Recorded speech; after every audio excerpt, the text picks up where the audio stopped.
Hello बच्चों, आज हम देखने वाले हैं कक्षा 7वीं की हिंदी इकाई 2 पाठ 4 शब्द संपदा। बच्चों, पार्ट 1 वीडियो में हमने यहाँ तक देख लिया था, ठीक है, यहाँ तक। आज पार्ट 2 में यहाँ से करना है। पार्ट 1 वाला वीडियो अगर आपने नहीं देखा है तो ज़रूर देख लेना। चैनल के प्लेलिस्ट में जाके आप देख सकते हो। 7th स्टैंडर्ड का आपको ज्योग्राफी, हिस्ट्री, हिंदी, मराठी सब मिल जाएगा, तो आप हिंदी के प्लेलिस्ट में जाके पार्ट 1 वाला देख सकते हो। और इस वीडियो के नीचे भी डिस्क्रिप्शन बॉक्स में चेक करोगे तो आपको पार्ट 1 मिल जाएगा। हमें यहाँ से करना है, तो देखते हैं। अभी हमने पढ़ा था भाषा के बारे में, किस तरीके से भाषा हमारे लिए बहुत इम्पॉर्टेंट है, हमारे विकास में बहुत इम्पॉर्टेंट है, और किस तरीके से भाषा के अलग अलग रूप होते हैं जैसे इंसानों के होते हैं, ठीक है। देखो, कुछ भाषाओं के शब्द किसी भी अन्य भाषा से मित्रता कर लेते हैं। कुछ भाषा जो होते हैं, कुछ भाषाएं, जैसे भाषाओं की बात यहाँ पे हो रही है, अलग अलग भाषा, चाहे हिंदी, इंग्लिश, फारसी, जो भी हैं, अलग अलग भाषा, जो अलग अलग अलग भाषाओं के शब्द किसी भी अन्य भाषा से मित्रता कर लेते हैं। जैसे हमारे दोस्त होते हैं, देखो यहाँ पे बोला गया है, और उन्हीं में से एक बन जाते हैं। जैसे आपके मित्रों में से कुछ ऐसे हैं जो सबसे घुल मिल सकते हैं, और कुछ ऐसे होते हैं कि वे औरों से मित्रता कर ही नहीं पाते। देखो, कुछ दोस्त ऐसे हैं, कुछ दोस्त ऐसे हैं, यहाँ पे मान लो ये दोस्त है, ये जाके सबसे दोस्ती कर लेता है, सबसे प्यार से घुल मिल जाता है। लेकिन कुछ दोस्त ऐसे होते हैं जो आपस में ही रहते हैं, बाहर किसी से सबसे ईजिली दोस्ती नहीं कर पाते हैं। ऐसे ही कुछ शब्द भी होते हैं, अलग अलग भाषाओं के कुछ शब्द भी ऐसे ही होते हैं। कुछ भाषाएं तो हर भाषा में मिक्स हो जाती, मिल जाती है, लेकिन कुछ भाषा के शब्द ऐसे होते हैं जो सिर्फ अपने में ही रहते हैं, अपने ही भाषा में रहते हैं, दूसरों में मिक्स नहीं होते। घुल मिल जाना यानी कि मिक्स हो जाना, सम्मिलित होना, ठीक है। शब्दों का भी ऐसा ही स्वभाव होता है, यानी ऐसा ही नेचर होता है, उनका बिहेवियर होता है। विशेषकर अंग्रेजी भाषा यानी इंग्लिश, विशेषकर यानी स्पेशली जो इंग्लिश भाषा के कई शब्द, भाषा यानी लैंग्वेज, ठीक है, कई शब्द जिस किसी प्रदेश में गए वहाँ की भाषाओं में घुल मिल गए। आप देखोगे अगर, तो हम देखेंगे अगर पंजाब में, तो पंजाब में लोग जो इंग्लिश बोलेंगे ना, उसमें थोड़ा थोड़ा पंजाबी मिक्स कर देंगे। अगर हम देखेंगे महाराष्ट्र में, तो थोड़ा थोड़ा उनके महाराष्ट्र में देखोगे आप, उनकी लैंग्वेज में थोड़ा थोड़ा आपको वो जो महाराष्ट्रियन लैंग्वेज है वो थोड़ी थोड़ी दिखेगी। साउथ के जो लोग हैं वो थोड़ा सा अपने भाषा में इंग्लिश का भी वर्ड यूज़ करेंगे, और क्या करेंगे, वो जो इंग्लिश वर्ड बोलेंगे तो वो उसमें थोड़ा सा आप देखोगे ना, तो अलग ही बोलते हैं। थोड़ा सा उसमें साउथ इंडियन का जो एक थोड़ा सा आपको लिटिल बिट, आपको थोड़ी सी वहाँ पे उसका असर दिखेगा। ऐसे ही अगर आप यूपी के जो इंग्लिश देखोगे तो थोड़ा सा आपको यूपी की लैंग्वेज उसमें मिक्स दिखेगी। अलग अलग भाषा में अगर आप देखो इंडिया के, तो इंग्लिश को लोग अपने तरीके से बोलते हैं। भाषा तो वो एक ही है, इंग्लिश, लेकिन उसे अलग अलग भाषा वाले लोग, अलग अलग बोली वाले लोग उसे अपने तरीके से बोलते हैं, ठीक है। तो इसका एग्जाम्पल तो हमारे इंडिया में ही है। तो देखो, जैसे जिस किसी प्रदेश में गए, अंग्रेजी भाषा के कई शब्द तो ऐसे हैं जो वहाँ की भाषाओं में घुल मिल गए। जैसे अगर हम बात करें बस, तो ये बस क्या है, ये बस इंग्लिश वर्ड है ना, जो हम अभी हमेशा बोलते हैं, सब बस बोलते हैं। जिनको इंग्लिश आती है, जिनको नहीं आती है, जो बुढ़े हैं, जिनको इंग्लिश से कुछ भी पता नहीं, वो भी बस को बस ही बोलते हैं। रेल जो है, ठीक है, तो रेल ये क्या है, रेल ये क्या है, ये इंग्लिश वर्ड है। कार, कार भी क्या है, ये भी इंग्लिश वर्ड है। रेडियो, रेडियो इंग्लिश में, तो ये भी क्या है, इंग्लिश वर्ड है, ठीक है। स्टेशन, स्टेशन को हम स्टेशन ही बोलते हैं, ठीक है। और आपको पता है रेलगाड़ी को हिंदी में बोलते हैं लव पथगामिनी। तो ये क्या, अब इतना बड़ा कौन बोलेगा, सब इजीली रेल बोलेंगे ना, जो इंसान को इजी लगता है वही बोलेगा, ठीक है। और इस तरीके से ये सारे कई शब्द हैं जो इंग्लिश के हैं, लेकिन आज हम देखते हैं हर कोई उसे यूज़ करता है, जिसको इंग्लिश आती भी है, नहीं भी आती है, उसका नाम ही यही पड़ गया है। कहा जाता है कि तमिल भाषा के शब्द, जो तमिल भाषा है, तमिल भाषा के शब्द केवल अपने परिवार द्रविड़ परिवार तक ही सीमित रहते हैं। अब द्रविड़ परिवार में क्या क्या आ जाता है, तो द्रविड़ परिवार में देखो, जैसे कि जो आपका तेलुगु है, मलयालम है, कन्नड़ है, तमिल है, ठीक है, ये सब द्रविड़ भाषा में आ जाते हैं। तो जो तमिल भाषा है, तमिल भाषा के शब्द केवल द्रविड़ परिवार तक ही सीमित रहते हैं, यानी साउथ इंडिया के जो लैंग्वेज अभी मैंने आपको काउंट करा है उसमें ही वो सिर्फ आते हैं। अब क्या कोई मराठी में तमिल का वर्ड यूज़ करता है, इंग्लिश में कोई यूज़ करता है, नहीं करता है। पंजाबी वर्ड लैंग्वेज में कोई कोई एक शब्द भी कोई तमिल का यूज़ नहीं करेगा, वो एकदम ही अलग होता है, ठीक है। वे किसी से जो तमिल है ना, तमिल और द्रविड़ जो जितने भी भाषाएं हैं, जैसे मैंने आपको बताया, चाहे कन्नड़ हो, मलयालम, तमिल, तेलुगु, जितने भी लैंग्वेज हैं वो किसी से भी घुलना मिलना नहीं चाहते, यानी कि वो शब्द आपको किसी भी और दूसरे भाषा में नहीं दिखेंगे। अलबत्ता, अलबत्ता का मतलब क्या है? निश्चित रूप से हिंदी के शब्द मिलनसार हैं। हिंदी के शब्द जो हैं वो मिलनसार होते हैं, यानी कि कह सकते हैं कि सोशल होते हैं, वो सबसे मिल लेते हैं, प्यार मोहब्बत से रहते हैं, हर भाषा में मिक्स होते हैं, सम्मिलित हो जाते हैं। परंतु सब ऐसे नहीं है, सारे शब्द ऐसे नहीं हैं। कुछ शब्द तो अंत तक अपना स्वतंत्र अस्तित्व बनाए रखते हैं। कुछ शब्द तो ऐसे हैं हिंदी के जो पूरा अंत तक, शुरू से लेके मतलब स्टार्टिंग शुरू से लेके अंत तक अपना उनका स्वतंत्र अस्तित्व ही रहता है, वो कुछ मिक्स नहीं होते। ठीक है, जो रहते हैं वही रहते हैं। ओके, जैसे अगर मैं आपको बताऊं तो कुछ शब्द हैं, जैसे कि जैसे हम बोलते हैं माता, तो माता का तो हमने जो है उसको माँ भी बोलते हैं, अभी माई भी बोलते हैं बहुत लोग, अम्मा भी बोलने लगे हैं, तो वो चेंज हो गया। पिता का भी देखें तो वो क्या हो गया? पिता तो पिता ही है, चेंज नहीं हुआ। लेकिन पिता से हम देखते हैं अभी पापा कोई बोलने लगा, कोई बाबूजी बोलने लगा, अलग अलग बोलने लगा। लेकिन फिर भी कुछ शब्द ऐसे होते हैं, चाहे संस्कृत के शब्द हों चाहे हिंदी के, कई सारे शब्द ऐसे हैं जो स्टार्टिंग से लेके आज तक वैसे के वैसे ही हैं, उनका स्वतंत्र रूप मतलब स्वतंत्र रूप में ही रहते हैं। और कुछ शब्द अन्य भाषा के साथ इस प्रकार जुड़ जाते हैं कि उनका स्वतंत्र रूप खत्म सा हो जाता है। और कुछ शब्द ऐसे होते हैं ना कि कुछ शब्दों के साथ मिलके एकदम से उनमें ही मिक्स हो जाते हैं, उनका जो रियल होता है वो ख़त्म ही हो जाता है। हिंदी में कुछ शब्द ऐसे भी पाए जाते हैं जो दो भिन्न भाषाओं के शब्दों के मेल से बना होता है। हिंदी के कुछ शब्द ऐसे हैं, कुछ वर्ड ऐसे हैं जो अलग अलग भाषा, मान लो कि ये इंग्लिश हो गया और ये हिंदी, ये मान लो कि हो गया उर्दू, तो इन दोनों से भी मिलके बना है। कुछ मान लो ये अरबी है और ये फ़ारसी, इनके मेल से भी ये हिंदी बन गया। ठीक है, जैसे ये अंग्रेजी और एक संस्कृत से क्या हो गया?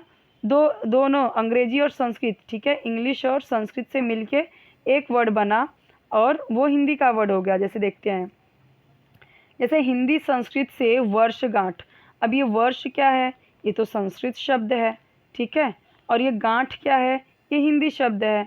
ठीक है, ये वर्ष ये संस्कृत शब्द है, गांठ ये हिंदी है, और ये दोनों मिला के हिंदी का शब्द बन गया वर्षगांठ। ठीक है, मांग पत्र, अब ये देखो मांग पत्र ये भी क्या है? ये हिंदी संस्कृत से बना है। पत्र ये क्या है? ये संस्कृत है। मांग ये क्या है? हिंदी है। अब ये मांग पत्र दोनों मिला के क्या हो गए? एक संस्कृत एक हिंदी, दोनों मिला के एक हिंदी का शब्द हो गया मांग पत्र। हिंदी अरबी का देखो क्या है? हिंदी यहाँ पे देखो, अरबी फ़ारसी से थानेदार, ठीक है, अब यहाँ पे थाना तो थानेदार, ये दोनों क्या हैं? अरबी फ़ारसी के शब्द हैं और बना क्या? हिंदी। तो देखो यहाँ पे अरबी फ़ारसी से क्या बना? थानेदार। किताब घर, तो ये किताब घर, ये देखो ये भी क्या है? ये भी आपका यहाँ पे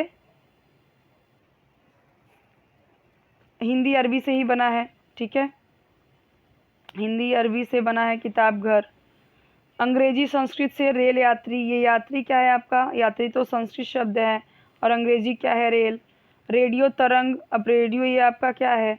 रेडियो तो आपका इंग्लिश है, तरंग ये क्या है? संस्कृत है, तो दोनों मिला के एक हिंदी शब्द बन गया। अरबी फ़ारसी अंग्रेजी से, जैसे बीमा पॉलिसी, ये देखो बीमा पॉलिसी ये क्या है? ये अरबी फ़ारसी से बना है। ठीक है, इन शब्दों से हिंदी का भी शब्द संसार समृद्ध हुआ है। अब देखो हिंदी का जो शब्द संसार है, ठीक है, यानी शब्द संपदा जो है वो बढ़ा है ना, समृद्ध है, हुआ है ना, विकसित हुआ है ना, हुआ है कि नहीं? यहाँ पे देखो शब्दों से, क्योंकि अलग अलग भाषाओं को जोड़ के हिंदी और भी ज़्यादा बढ़ गया, और भी ज़्यादा समृद्ध हुआ। कुछ शब्द अपनी माँ के इतने लाडले होते हैं कि वे मातृभाषा को छोड़कर औरों के साथ जाते ही नहीं। कुछ शब्द इतने माँ के लाडले होते हैं कि वे माँ यानी मातृभाषा को छोड़कर औरों के साथ जाते ही नहीं। कुछ शब्द बड़े बिंदास होते हैं, वे किसी भी भाषा में जाकर अपने लिए जगह बनाए लेते हैं। देखो जैसे मराठी के जो मान लो कि जैसे मातृभाषा मराठी है, तो उसके कुछ वर्ड ऐसे हैं ना कि वो सिर्फ और सिर्फ मराठी में ही बोले जाएंगे, दूसरे शब्द में उसका यूज़ नहीं कर सकते। मान लीजिए कुछ पंजाबी शब्द है, जो दूसरे शब्द में नहीं यूज़ हो सकते, दूसरे भाषाओं में नहीं बोले जा सकते। लेकिन कुछ शब्द ऐसे होते हैं जो बिंदास होते हैं, जो किसी भी भाषा में जाकर अपने लिए जगह बना ही लेते हैं। ठीक है। शब्दों के इस प्रकार बाहर जाने और अन्य अनेक भाषाओं के शब्दों के आने से हमारी भाषा समृद्ध होती है, यानी बढ़ती है और भी ज़्यादा डेवलप होती है और भी ज़्यादा समृद्ध होती है। बिल्कुल सही है, हमारी भाषा दूसरी भाषा में जाएगी, हमारी भाषा दूसरे लोग बोलेंगे, दूसरे की भाषा हम बोलेंगे। तो ऐसे भाषाओं के आदान प्रदान से क्या होता है, बोलने से और दूसरों की भाषा सुनने से, सीखने से और अपनी भाषा बताने से ऐसे भाषा और भी समृद्ध होती है। विशेषतः स्पेशली वे शब्द जिनके लिए हमारे पास प्रतिशब्द नहीं होते। ठीक है, जैसे प्रतिशब्द यानी दूसरे शब्द नहीं होते, उसके लिए हमें हेल्प मिल जाती है। ठीक है, ऐसे हज़ारों शब्द जो अंग्रेजी, पुर्तगाली, अरबी, फ़ारसी से आए हैं, उन्हें आने दीजिए। तो कई सारे ऐसी भाषाएँ मतलब कई सारे ऐसे शब्द हैं जो अलग-अलग भाषाओं से आए हैं और हम उन्हें आज यूज़ करते हैं, जैसे brush, rail, pencil, radio, car, scooter, station आदि। ये सब अलग-अलग इंग्लिश वर्ड हैं। परंतु जिन शब्दों के लिए हमारे पास सुंदर शब्द हैं, उनके लिए अन्य भाषाओं के शब्दों का उपयोग नहीं होना चाहिए। जैसे हमारे पास माँ, माँ के लिए और पिता, पिता के लिए सुंदर शब्द हैं, जैसे माई, अम्मा, बाबा, अक्का, अन्ना, दादा, बापू आदि। अब उन्हें छोड़ मम्मी डैडी कहना अपनी भाषा के सुंदर शब्दों को अपमानित करना है। बिल्कुल सही है। देखो, कुछ शब्द हमारे पास हैं जो बहुत ही सुंदर हैं और उन्हें छोड़ना नहीं चाहिए। जैसे माँ के लिए हम क्या बोलते हैं और पिता के लिए सुंदर शब्द हैं। माँ के लिए हम क्या-क्या बोलते हैं, जैसे माई, आई भी बोलते हैं, अम्मा, और बाबा के लिए, पिता के लिए बाबा, अक्का, अन्ना, दादा, बाबू, ये सब हम बोलते हैं अपने ये माँ-बाप के लिए, माँ-बाबा के लिए। तो इन सबको छोड़ के मम्मी डैडी कहना अपनी भाषा के सुंदर शब्दों को अपमानित करना है। हमारी भाषा खुद इतनी सुंदर है, इतनी मूल्यवान है और हमारे इंडिया में इतनी सारे एक ही बात को एक ही, जैसे अभी हमने देखा माँ के लिए ही कितनी सारी बोले गए हैं ना। माँ के लिए माँ, माई, अम्मा, माता, आई और ये सारी इतनी सारी बातें बोली जाती हैं सिर्फ माँ के लिए। तो हम दूसरे को मम्मी डैडी कहना कहाँ उचित है। ठीक है, तो हमारे पास इतनी भाषाएं, इतनी सुंदर भाषा खुद ही है, तो हम क्यों दूसरे का बोलें। तो यही यहाँ पे कवि लेखक ने बोला है। हमारे मुख से उच्चारित शब्द, उच्चारित यानी जो प्रोनाउंस करते हैं, जो उच्चारण करते हैं अपने शब्द का, हमारे चरित्र, बुद्धिमत्ता, समझ और संस्कारों को दर्शाते हैं। इसलिए शब्दों के उच्चारण के पूर्व हमें सोचना चाहिए, आप क्या शब्द उच्चारण कर रहे हो, क्या शब्द बोल रहे हो, क्या बोलने जा रहे हो आप। तो उससे हमारे चरित्र का, हमारे कैरेक्टर, हमारी बुद्धिमत्ता, ठीक है, और हमारी समझ और संस्कार कैसे हैं उसको दिखाते हैं। जितना प्यारा आप बोलोगे, जितना सही बात बोलोगे, जितना सोच समझ कर बोलोगे, उतना ज़्यादा आपके चरित्र, बुद्धिमत्ता और समझ और संस्कार के लिए अच्छा होगा।